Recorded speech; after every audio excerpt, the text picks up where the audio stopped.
ఒకరోజు వేట కోసం అడవిలో తిరుగుతున్న సింహానికి ఓ ఆవు కనిపించింది. వెంటనే తన ఆహారం దొరికిందని ఆవును వెంబడించింది. చాలా దూరం తరిమింది. కొంత దూరం వెళ్ళిన తర్వాత ఓ బురదగుంట కనిపించింది.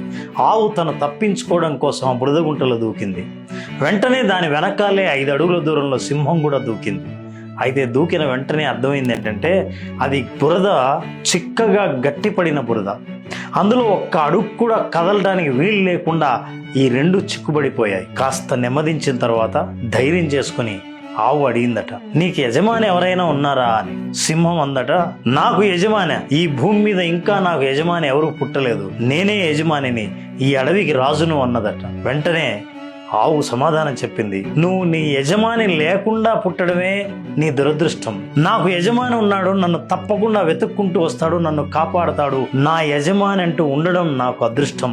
నీకు యజమాని లేకపోవడం నీ దురదృష్టం. అందుకే నువ్వు చచ్చిపోబోతున్నావు. ఇలాంటి సింహాలు మనకు సమాజంలో చాలా మంది కనిపిస్తారు. నాకు తిరుగు లేదు, నాకు అన్నీ తెలుసు అని అనుకునే వాళ్ళు ఇలాంటి సింహం ఎదుర్కొన్న స్థితిని ఎదుర్కోవాల్సి వస్తుంది. తనకంటూ యజమాని ఉండే మార్గాన్ని చూపించే వాళ్ళు ప్రాణాలని కాపాడడానికి కూడా ముందుకు వస్తారు. ఇలాంటి పరిస్థితే ఎవరికి ఎదురు కాకూడదు అనుకుంటే ప్రతి మనిషికి ఒక గురువు, ఒక మెంటార్, ఒక కోచ్ ఉండాల్సిన అవసరం ఉంది. అలాంటి అవసరం లేదని అనుకున్న వాళ్ళు ఈ సింహం స్థితే ఎదుర్కోవాల్సి వస్తుంది.